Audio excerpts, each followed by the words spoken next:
guys. I'm Bob. I'm Barb. Together we make up HetteshWorld. Today, where did we travel to, Bob? Traveled to Grand Traverse Distillery. And we are going to try some of their whiskey, bourbon, and what else they might have. So stay tuned. We're Bob and Barb. We've lived by the rules all of our lives, but in 2020, we threw that rule book out the window.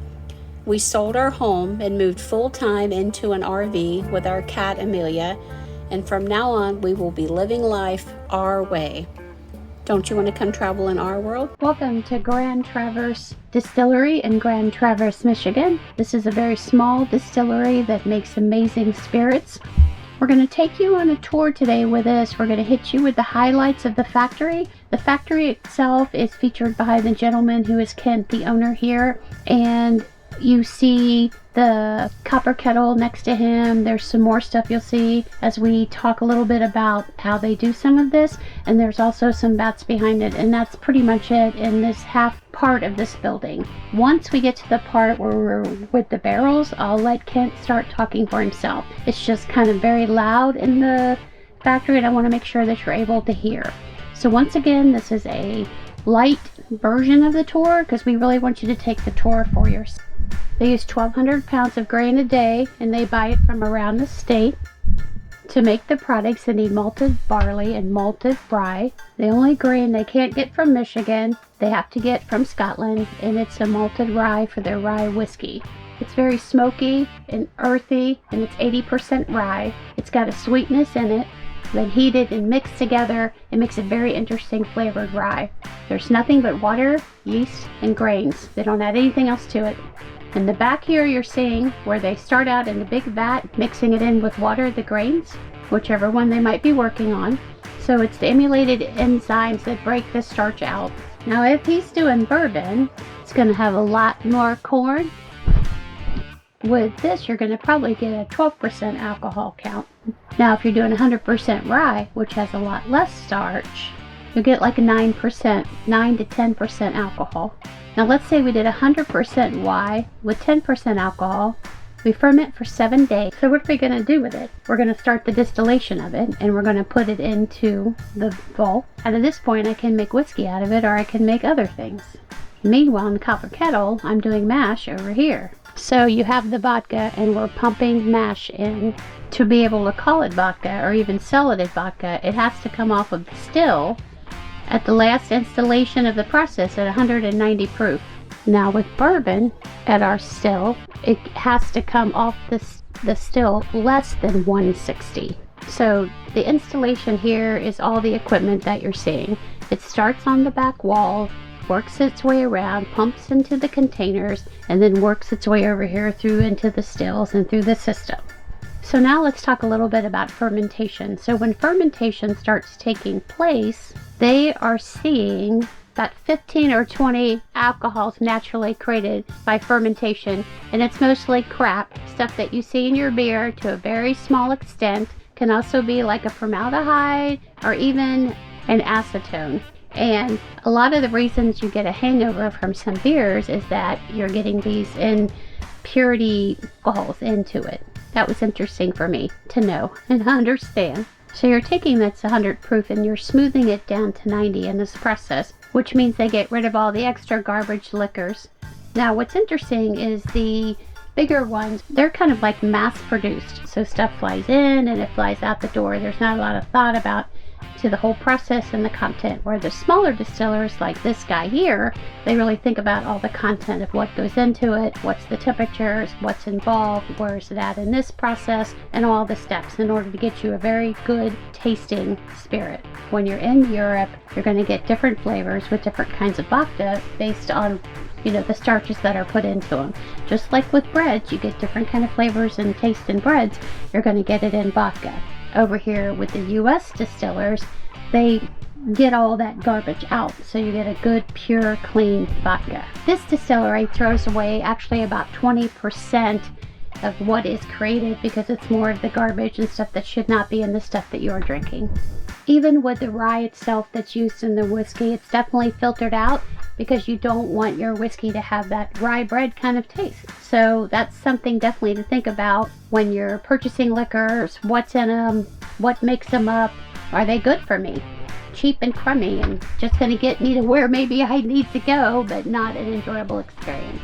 With their whiskeys, they don't add any powder or sugar. And once we get over to the barrels, we'll talk about the whiskeys a little bit more. But let's talk about Barb's favorite thing, which is gin. What's interesting is gin starts out as vodka. So they fill the vat half with vodka, and then they add in the orange and the juniper and the other things that you need to make a really good tasting vodka that is delicious tasting and not all juniper. A lot of the stuff I drank in college had a lot of juniper in it, and this one has a lot more in it to make you a better tasting quality gin. But I never knew that gin was vodka because I don't really like vodka. So, I don't know, my mind was blown. Now, their number one selling vodka, to jump back to vodka here, is their Chipotle vodka. So they take 270 gallons of their straight vodka. They take the number 10 cans, the big ones, of the Chipotle adobe sauce, and they dump it in. And that is what's going to get you that flavor of the Chipotle vodka. And they just let all that mash together until they get the final product they're looking for. They also do like a chocolate vodka, which I didn't try when I was there. They take cocoa beans and infuse them in, and organic coconut. And it's about 175 gallons of vodka that they put it into. Once again, they mash it up till they get the final product that they're looking for. So it's very interesting. So let's talk a little bit about the process toward the end. You've started out with your water and your grain and your yeast, and it's been transferred and it's been more like a beer. Then it goes into the vat. Then it's going to go through the mashing system, and it's going to, whether for the vodka or the whiskey or the gin, it goes in there. And then if it's going to be infused, then it's infused. When that's done, it goes into these cooling lines that cool it down. So what's left in the vats after that is the grain. It's been squeezed out. There's no carbs. There's no alcohol in it, but everything is used. So they give all of this away to all the local farmers around in the area, and it helps feeds their cows. We were kidding that it makes them happy cows, but there is no true alcohol involved in this process. But from the very beginning, when they get it, to the very end, everything is used and recycled. So this is going to conclude the factory part of the tour, which will make you guys happy that you don't have to listen to me anymore. Let's listen to Ken, and then we're actually going to see his son Landis doing some testing while we're in there. Into the barrel area we go.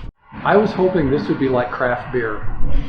Some ways it is, a lot of ways it's not. We're going to talk about bottles and how to tell what the hell it is that you're buying and drinking. About 650 barrels in here, 675. Smells so good. So yeah. The type of barrel makes a huge difference on the flavor of the alcohol. Everything comes off as still, it's clear. It looks like water. It doesn't matter what it looks like on the other side, it's going to come off clear. If we're going to make bourbon or a straight whiskey like the Old George line, it's got to come off our still less than 160, so we average about 155. The manufacturer of barrels is the Independent Stave Company in Lebanon, Missouri. They do a Cooper Select No. 4 char. That's the barrel you saw cut in half. So it goes in here, it's clear like water. The wood soaks up the alcohol. Alcohol is a solvent. You use it for cleaning. The alcohol will get absorbed by the wood and grab the sugars that are in the wood and pull them into solution. Excuse me. So when you taste those caramels and vanillas and all those sugary notes, they're coming from the barrel. Because there's nothing else. If it's a bourbon or a straight whiskey, by law, your bottle, what's inside that bottle is water, yeast, and grain, which is what we started with. And then anything else that happened was in a new charred oak. So here's a question. What's whiskey? You go to a big liquor store, you got whiskey for $10 at your feet in plastic jugs. Yeah. And then you've got hundreds of dollars up here for a 20-year-old or a 25 or 15-year-old single malt. So what are you getting what you're paying for? Whiskey is Wild West. So here's what I could do. We don't do Grand Traverse Distillery whiskey. We do bourbon or straight. But I could roll it off the still. The proof doesn't matter. I could put it in the barrel. It doesn't have to be new. I could use that barrel for 20 years. There's no sugar left. It doesn't matter. There's no minimum time. On a bourbon or straight whiskey, by law, it's got to be at least 2 years old. And if it's under 4, when I bottle, I got to tell you, 3 years and 4 months bottle. If it's over 4, I don't have to tell you. But if it's like a 10-year, you're going to tell you because you're going to pay more. Yeah. So I could blow it off, but still put it in a barrel that's got no sugar. Now I need the bottle. It's been in there for a year and a half. Looks like dirty water. There's no sugars because there's almost nothing left. What can I do? I can dump in FDA-approved caramel color. It's going to make it look like it's been in the barrel for a long time. Now it doesn't have the sugars. What can I do? Any distiller buys a powder, you mix it up, it's got sugar, you put it in, you mix it. I could sell it to you as just whiskey, and I do not have to tell you on my label that there's FDA approved. Yeah, natural flavors, yeah. Because the legal definition of whiskey allows me to do that. They'll put whiskey in it for 10 years. They dump that whiskey out. They will then refill that barrel for 10 more years. Wow. So you got a barrel that's had whiskey in it for probably, let's say it's 25 years. Yep. What the master distiller done is blend the whiskey from the first 10 years to the second 10 years. You get a consistent flavor of Glenmorangie, whatever Yeah. whiskey it is. Yep. So that's why you're not going to find a bourbon usually at, you're not going to find a $15 bourbon. If you someday if you're bored, go to a whiskey store, go to a place that's got a lot of whiskey, and start looking around for so-called craft. Or look at even the big brands. Pick up a bottle. If on that bottle, if it says distilled by, it was distilled by the company on that label. If you see produced by or manufactured, most are produced. What you're dealing with, there's so many of them now, they call them merchant distillers. These are basically bottling companies and marketing companies. They buy the whiskey, they then bottle it and come up with marketing. They put their own label on it and just sell it. Yeah. The largest independent distillery is in Lawrenceburg, Indiana. It's the old Seagram's plant. Yep. It's massive, MGP. That's where we're originally And from. there's some really big brands. Just look out there. I don't want to get into it, but there's some really big brands. And I would say 50% of craft whiskey is from MGP. It's all the same stuff. Every barrel's different. So if you notice, some of these barrels look quite different. These are French oak. They don't burn these barrels. If I cut one of these in half, it's toasted. They put heat on the wood, but they don't set it up on fire. There's no carbon in that barrel. Those barrels are selected for a high vanillin content. You're going to get more of the lighter sugars like vanillas than the big heavy stuff like the caramels. So these barrels all have different flavors. Down there, those are from Portugal. Those are cognac barrels and sherry casks. So we do the same thing. We'll fully age 4 years in this, and we'll send it over there for maturing, and it'll pick up all those cool flavors. We have a Solera system we're doing, which is basically taking 3 different types of barrels, and let's say all those barrels are full of whiskey, 3 different types. The cognac barrels are included. We have like a French oak style barrel included with the high vanillin, and then we have our number 4s. Each one of these is a different type of a barrel. We love the flavor. Let's say those are my cognac barrels. We like the flavor of the whiskey. We sample it. We go, we like it. We take 50% out of those barrels and we bottle it and sell it. So how do we refill that barrel? We take whiskey from here to fill that one. Now this You're being fascinating. We take whiskey to fill Checking that the proofs of all these barrels. So you're always pulling 50 and adding 50. So what it's doing is blending in different flavors from different barrels. So the other thing I tell everybody, we have one product that if you look at my label, it says distilled, blended, and bottled by. So we do cherry whiskey. No one's going to pay $50 for cherry whiskey. I can't do it to a price point. You got to be at $35 basically. So what we're doing is using our whiskey, over 50% our whiskey, and I'm buying whiskey from a 4-year from Kentucky, bourbon, adding to it. So on my label it says distilled, blended, and bottled by. The blended means I'm buying someone else's, blending it with my distilled, and we do that for a price point because we have to. Any questions? So do you have to maintain the temperature in here in the winter? And We got 2 big overheads. We cycle the temperatures in the winter. We keep track of humidity. Some of these totes will fill up with water. Huh? It's a cement floor. We open up the spigot and just dump water out, and then it evaporates and keeps our humidity up where we want it because it's going to get dry in the winter. You want big changes in temperature. It's the opposite of Okay. we want hot temperatures, cold temperatures, and all the stuff that happens in between.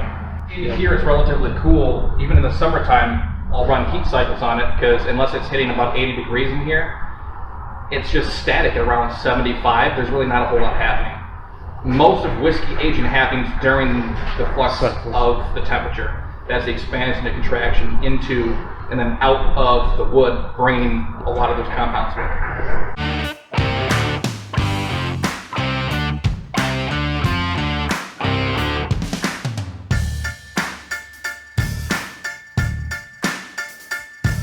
Favorite part about the going through the tour and everything was you learn that just like mass-produced food, it's got so much coloring, you know, fake flavors. Here on a small scale, you got people that are very concerned, and they're making whiskey, rye, and vodka, gin, like the way they made it old school. Yep. So just like us trying to eat better foods, better vegetables, it's the same thing when it comes to distilleries and breweries too. I mean, like he was saying, on these big, massive distillers, it comes in the door and just keeps flowing through. You know, here they're actually taking the time to make sure it's correct, aged correctly, and all that stuff, and the flavors are right. So it's awesome.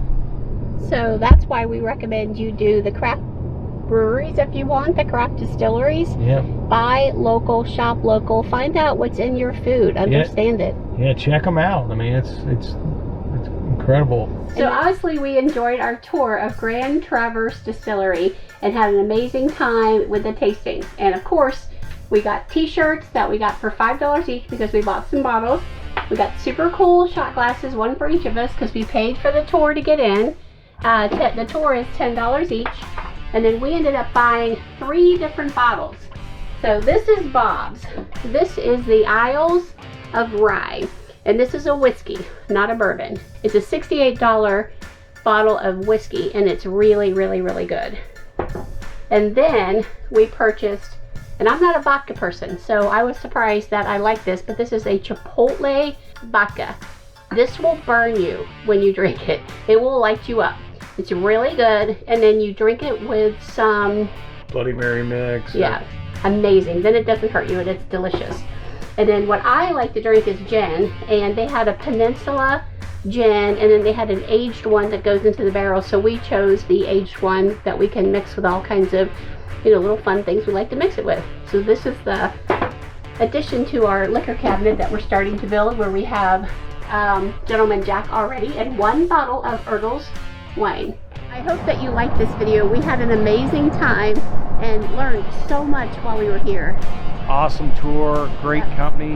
Highly recommended. Small company here in Michigan. So please give us a thumbs up. Please subscribe. Yep. Please comment. Yeah, give us comments. We're not huge drinkers, but every once in a while you want to have a little... We could learn to be again. Yep. So remember, we're HetteshWorld. Come travel in our world. Bye.